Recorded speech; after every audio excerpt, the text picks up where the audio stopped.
আসসালামু আলাইকুম everyone, this is Abir speaking এবং আজকের ভিডিওতে আমি বলবো কিভাবে হাই কোয়ালিটি আর্টিকেল কিংবা রিটেন কন্টেন্ট দ্রুত লিখতে হয়। তার আগে বলে নেই, আমি মারুফুর রহমান আবির এবং 2016 সাল থেকে আমি কন্টেন্ট রাইটিংয়ের সাথে রয়েছি। প্রথমে আপনার যে কথাটা মাথায় থাকতে হবে সেটা হচ্ছে অডিয়েন্স। আপনি কার জন্য লিখছেন সেই বিষয়টা জানা অত্যন্ত জরুরি। আপনি কি বাচ্চাদের জন্য লিখছেন, কিংবা আপনি কি মহিলাদের জন্য লিখছেন বা পুরুষদের জন্য লিখছেন, আপনি কোন ক্যাটাগরিতে কার জন্য লিখছেন এই বিষয়টা অবশ্যই আপনার মাথায় রাখতে হবে। হতে পারে আপনি আপনার নিজের জন্য লিখছেন, তখন হয়তো আপনার কোনো অডিয়েন্সের কথাই মাথায় আনলে চলবে না। কে কি ভাবলো সেটা না ভেবে যখন আপনি আপনার নিজের জন্য লিখছেন তখন শুধু নিজের কথা চিন্তা করেই লিখবেন। তো যখন আমরা বুঝে যাব আমাদের অডিয়েন্সকে, তারপরে পার্ট হচ্ছে আমরা যেই আর্টিকেলটা লিখবো সেই আর্টিকেলটা সম্বন্ধে রিসার্চ গ্যাদার করা। এই পার্টটাতে যে আমরা অনেকেই কী করি, অনেক পরিমাণে রিসার্চ গ্যাদার করতে থাকি, অনেক পরিমাণে আর্টিকেলে ইন্টারনেট পড়তে থাকি, অনেক কিছু চিন্তা ভাবনা করতে থাকি, শেষমেশ এইখানেই আমরা অনেক বেশি সময় ব্যয় করে ফেলি এবং আমাদের লেখা আর হয়ে ওঠে না। তো আপনি প্রথমে যেই কাজটা করবেন, আপনি ইন্টারনেটে সার্চ করে যেই আর্টিকেলগুলি আপনার রেলেভেন্ট মনে হয় কিংবা যেই রিসোর্সেস, ভিডিও কিংবা অন্য কিছু আপনার রেলেভেন্ট মনে হয় সেগুলি আপনি একটা ফোল্ডারে বুকমার্ক করে রাখবেন এবং ওখান থেকে আপনি একটা বা দুইটা পড়েই আপনি আপনার কাজে লেগে যাবেন। আপনি যদি রিসার্চে অতিরিক্ত সময় দিয়ে ফেলেন তখন আপনার কাজ আর হবে না। আপনি আপনার অডিয়েন্স বুঝে গিয়েছেন, আপনি আপনার রিসার্চ ম্যাটেরিয়াল গ্যাদার করে রেখেছেন, এখন আপনার লেখার পালা। তো যখন আমরা লিখতে শুরু করি তখন অনেকেই চিন্তা করতে থাকি কীভাবে শুরু করব, কী লিখবো, আমরা জিনিসটা পারফেক্ট হওয়ার জন্য বসে থাকি এবং সেখানেই অনেক সময় নষ্ট করে ফেলি। সবচেয়ে সহজ এবং শর্টকাট উপায় হচ্ছে আপনি স্ট্রাকচার করে ফেলেন। আপনি কোনো কিছু লেখার দরকার নেই, আগেই আপনি টাইটেলটা দিয়ে ফেলেন। এখন অনেকে বলবেন আসলে টাইটেলটা তো অনেক ইম্পর্টেন্ট, খুব ভালো একটা টাইটেল দেওয়া দরকার, আমি আগেই কেন টাইটেল দিব? হ্যাঁ, খুব ভালো একটা টাইটেল দেওয়া দরকার। আপনি এটা লিখছেন, এটা একটা রিটেন কন্টেন্ট, এর মানে আপনি আবার এখানে এসে সেই জিনিসটা চেঞ্জ করতে পারবেন বা পাল্টাতে পারবেন। আপনার টেবিলে যদি কিছু না থাকে তাহলে তার উপরে কাজ করা খুব কঠিন, কিন্তু আপনি যদি ভুল কিছু একটা আপনার টেবিলে রাখেন তার সাথে আপনি সংযোজন করতে পারবেন, বিয়োজন করতে পারবেন, কিংবা মাল্টিপ্লাই, ডিভিশন, যে কোনো কিছু করতে পারবেন। সো ইম্পর্টেন্ট থিং এখানে হচ্ছে কিছু একটা দেওয়া। সো সবার প্রথমে আপনি স্ট্রাকচারটা দাঁড়া করিয়ে ফেলেন। মনে করেন আপনি লিখতে চাচ্ছেন কেন আপনি ইয়ামাহা মোটর বাইক কিনবেন, why should you buy Yamaha motor bikes. এটা হচ্ছে কি আপনার not sponsored video by the way. So এটা হচ্ছে আপনার টাইটেল, এই টাইটেল আপনি লিখবেন। তো আপনি তখন চিন্তা করলেন আচ্ছা প্রথমে আমি একটা ইন্ট্রো দিব, আমি ইন্ট্রোর পর দিব 7 benefits of buying this brand of motorcycle. তারপরে আমি একটা ইভ্যালুয়েশন দিব যে অনেকে বলতে পারে এই বাইকটার খারাপ দিকটা কি, আমি তখন বলবো যে এটা খারাপ দিক কিন্তু এটা ডিল ব্রেকার না, এবং লাস্ট টাইম একটা কনক্লুশন এবং কল টু অ্যাকশন দিব। তো আপনি আপনার এই স্ট্রাকচারটা বা সাব হেডিং বা টাইটেল এগুলো দিয়ে আপনি ফেলেন, তখন আপনি বুঝতে পারবেন যে আচ্ছা এটার পর আমার এটা লিখতে হবে, এটার পর এটা লিখতে হবে, এটার পর এটা লিখতে হবে। কিংবা আপনি যেই পার্টটা জানেন, আপনি হয়তো সবগুলো পার্ট জানেন না, কিন্তু আপনি যেই পার্টটা জানেন আপনি সেই পার্টটাতেই 2 লাইন 3 লাইন 4 লাইন যা পারেন লিখে ফেলেন। এতে করে হবে কি, আপনার যখন পেজটা ভরা ভরা লাগবে তখন আপনার সাবকনশিয়াসলি আপনার ব্রেইন পিছনে কাজ করতে থাকবে যে ওই অন্যান্য জায়গায় কি থাকবে, তখন আপনার জন্য লেখাটা খুব সহজ হয়ে আসবে। তো সবসময় আগে স্ট্রাকচারটা দাঁড়া করিয়ে ফেলবেন, এরপরে আপনি যখন এডিটিংয়ের সময় আসবে আপনি স্ট্রাকচার চেঞ্জ করতে পারবেন। এখন চলুন একটু কথা বলি ইন্ট্রো কিভাবে লিখবেন। এখন ইন্ট্রো মূলত অনেকভাবে লেখা যায়, বাট আমি 3টা উপায় ফলো করি। একটা হচ্ছে স্ট্যাট, একটা হচ্ছে স্টোরি, আর একটা হচ্ছে পেইন পয়েন্ট। মানে আমি কোনো একটা স্ট্যাটিস্টিক্স দিয়ে শুরু করতে পারি। গত বছর আমেরিকাতে এই ব্র্যান্ডের বাইক এত লক্ষাধিক বিক্রি হয়েছে।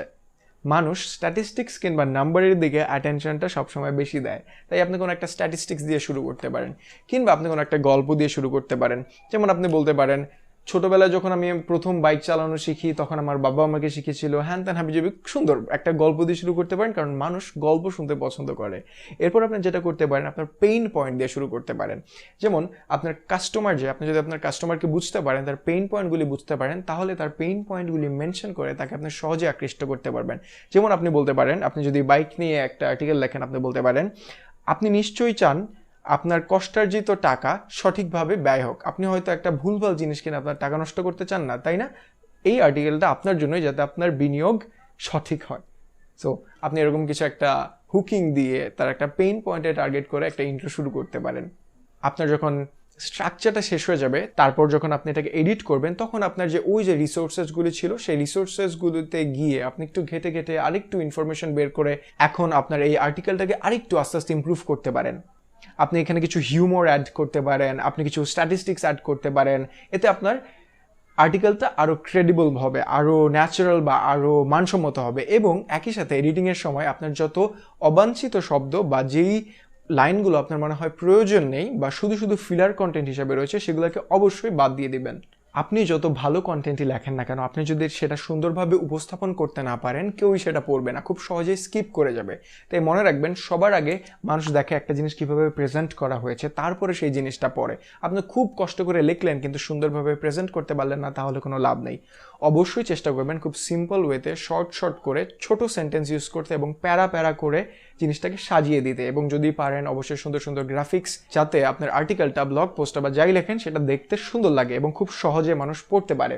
এবং মনে রাখবেন, একটা জিনিস কঠিন হলেই বা কঠিন ওয়ার্ড ইউজ করা মানে এই জিনিসটা খুব ভালো বা হাই কোয়ালিটি না। আপনি কত সহজভাবে আপনার আইডিয়াটা আরেকজনকে কমিউনিকেট করতে পারছেন, সেটাই আপনার কোয়ালিটি ডিফাইন করে। আর একটা ইংরেজি আর্টিকেল লিখতে যে আপনার খুব ভালো ইংরেজিতে দক্ষতা থাকতে হবে, ঠিক সেটাও না। আপনার দক্ষতা থাকলে অবশ্যই আপনার কাজের গতি বৃদ্ধি পাবে, সেটা অবশ্যই সত্যি। তবে এখন অনেক সফটওয়্যারস রয়েছে যেগুলো দিয়ে আপনি আপনার কাজের গতি বৃদ্ধি করতে পারেন এবং আপনার যে ইংরেজিতে দুর্বলতা যদি থাকে সেগুলোকে কাটিয়ে তুলতে পারেন। যেমন গ্রামারলি প্রিমিয়াম অ্যাপ, এটা সম্পর্কে হয়তো আমরা অনেকেই জানি। এবং last but not the least part, সেটা হচ্ছে গিয়ে এসইও। এখন এসইওটাকে আমি খুব কঠিন করে কিছু বলবো না, খুব সহজে বলি। এসইও হচ্ছে সার্চ ইঞ্জিন অপটিমাইজেশন। মানুষ কি লেখে আপনার জিনিসটা বা আপনার কন্টেন্টটা সার্চ করবে, আপনি যদি সেই বিষয়গুলি আপনার আর্টিকেলে দিতে পারেন, আপনি যদি সেই সেন্টেন্সেসগুলি কিংবা সেই কিওয়ার্ডগুলি, সেই হেডলাইন্সগুলি যদি আপনি আপনার আর্টিকেলসে দিতে পারেন, তাহলে সেটার এসইওটা বেটার র্যাঙ্ক হবে। That's it. ইন্ট্রো নিয়ে একটু আগে আমি বলেছিলাম, তবে কনক্লুশন নিয়েও কিছু বলা উচিত। যখন আপনি কনক্লুশন লিখবেন তখন চেষ্টা করবেন খুব ক্লিয়ার কাট একটা কমিউনিকেশন করতে। আপনার মাথায় থাকতে হবে যে আপনি আপনার আর্টিকেল বা কন্টেন্টের মাধ্যমে কি চান। তো আপনার যদি এটা একটা সেলস কপি হয়, মানে কপি রাইটিং যদি হয়, তাহলে হয়তো আপনার একটা সেলস কল থাকবে যে আমার এই প্রোডাক্টটা কিনুন। বা আপনার যদি একটা ইউটিউব চ্যানেল থাকে, সেইটার জন্য যদি আপনি একটা কিছু লিখে থাকেন, তখন হয়তো আপনি বলবেন সাবস্ক্রাইব করেন। অনেক মানুষ যেটা করে, লাস্টে কল টু অ্যাকশনে গিয়ে অনেক কিছু একসাথে বলে ফেলে, শেয়ার করেন, সাবস্ক্রাইব করেন, কমেন্ট করেন, হ্যান করেন, ত্যান করেন। এত কিছু না করে আপনি আপনার সবচেয়ে ইম্পর্টেন্ট কল টু অ্যাকশনটা আইডেন্টিফাই করেন এবং একটা কল টু অ্যাকশন দেন। কারণ মানুষ, আমাদের অ্যাটেনশন এমনিতেই এখন খুব কম, এই দিক থেকে ওই দিকে আমরা চলে যাই। তো এত কিছু বললে কারো মাথায় থাকবে না। সো আপনি আপনার সবচেয়ে ইম্পর্টেন্ট কল টু অ্যাকশনটা করেন। যেমন আমি আমার এই ভিডিওর কল টু অ্যাকশন রাখতে পারি, যেমন আমি একজন ইউটিউব কন্টেন্ট ক্রিয়েটার, আমি হবি হিসাবে ইউটিউবে ভিডিও বানাই, বুক রিভিউ করি। সো কেউ যদি চায় আমার চ্যানেলটা দেখতে পারে। আমার চ্যানেলের নাম হচ্ছে আবির স্পিকিং, এটার লিঙ্ক আমি কমেন্টে দেওয়ার চেষ্টা করব। এরকম ছোট্ট একটা কল টু অ্যাকশন রাখবেন আপনার রাইটিংয়ে। ভিডিও শেষ করার আগে আমি আরও 3টা গুরুত্বপূর্ণ বিষয় বলতে চাই, যেটা আপনাকে একজন ম্যাচিওর রাইটারে পরিণত করবে। তার প্রথমটা হচ্ছে allow yourself to make mistakes. আপনি যখন লিখছেন তখন আপনি যতই ভুল করেন না কেন, আপনি এটা অবশ্যই এডিট করতে পারবেন, আপনি সেটা চেঞ্জ করতে পারবেন। কোনো কিছু না লেখার থেকে ভুল লেখা অনেক বেটার। কারণ আপনি যখন টেবিলে কিছু একটা থাকবে, তখন তার সাথে আপনি আগেও বলেছি অ্যাড করতে পারবেন, বিয়োগ করতে পারবেন। মানে কিছু একটা থাকলে তার সাথে কিছু মিলিয়ে করাটা খুব সহজ। কিছু না থাকলে, যখন এমটি থাকে, জিরো থাকে, তখন কিছু আসলে করা যায় না। Second point, let go of perfectionism. Getting done is always better then perfect. আপনি পারফেক্টের চিন্তা করতে গিয়ে যখন আপনি অনেক বেশি সময় খেয়ে ফেলছেন, সময় নষ্ট করে ফেলছেন, সেটা কি আসলে আদৌ ঠিক হচ্ছে কিনা। এবং third point, only mention the important things.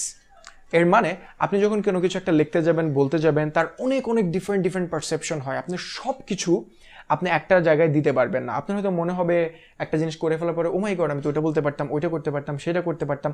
আসলে আপনি সব কিছু দিতে পারবেন না। সো যেহেতু আপনি সব কিছু দিতে পারবেন না, আপনি মনে করবেন যে আমি কি সবচেয়ে ইম্পর্টেন্ট জিনিসগুলো সেগুলো কি ডেলিভার করতে পেরেছি কিনা। আমি যদি ইম্পর্টেন্টগুলি ডেলিভার করতে পারি, তার মানে I am right, I am done, I have done it. আপনি আপনার জন্য হাততালি দিবেন, খুশি হবেন। I think this is my video for you guys. I hope you have enjoyed and I have been able to help you guys. So আমার খুব মন চাচ্ছিল যে আমি এই রাইটিং সম্বন্ধে যে জিনিসটা শিখেছি এত বছরে, এটা আমি অন্যজনকে জানাই। আসলে বেশ কয়েকদিন ধরে আমি পেইড রাইটিং থেকে কিছুটা দূরে রয়েছি। আসলে করোনার মধ্যে বিদেশি ক্লায়েন্ট হ্যান্ডেল করা, ডলার সেল করা, অ্যাকাউন্ট ম্যানেজ করা, সব কিছু আমার কাছে অনেক টাফ লাগছিল আর ইচ্ছা করছিল না। আর তাছাড়া বাংলাদেশের ক্লায়েন্টদের সাথে কাজ করা মাঝে মধ্যে একটু কষ্ট হয়ে যায়, কারণ ভালো ক্লায়েন্ট পাওয়া খুব টাফ। তবে যাই হোক, এই ছিল আমার অভিজ্ঞতা, আপনাদের সাথে শেয়ার করলাম। আশা করি ভালো লাগলো। আপনার মন্তব্য অবশ্যই কমেন্টে জানাতে ভুলবেন না। ধন্যবাদ সবাইকে।